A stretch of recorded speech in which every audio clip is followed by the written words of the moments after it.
پسپا ہوئے کہ اپنے خیمہ گاہ میں بھی نہ رکے اور دور پیچھے چلے گئے۔ مسلمہ کے لشکر نے ان کا تعاقب کیا۔ احد کے میدان میں بھی مسلمانوں نے اپنے لیے ایسی ہی صورتحال پیدا کر لی تھی۔ یہ ان کی دوسری پسپائی تھی جو بھگدڑ کی صورت اختیار کر گئی تھی۔ مسلمہ کا لشکر جب مسلمانوں کی خیمہ گاہ تک پہنچا تو اس نے وہاں لوٹ مار شروع کر دی۔ وہاں انہیں روکنے والا کوئی نہ تھا۔ خالد رضی اللہ عنہ اور ان کے سالار دوڑ دوڑ کر اپنے لشکروں کو روکنے کے لیے چیخ چلا رہے تھے، لیکن مسلمان اپنی خیمہ گاہ سے خاصی دور جا رکے۔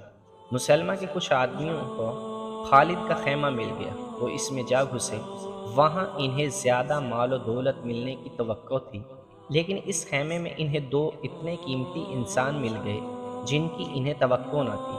ایک تو ان کا اپنا سردار اور سالار مجاعہ تھا جو بیڑیوں میں جکڑا ہوا تھا، اور اس کے ساتھ خالد رضی اللہ عنہ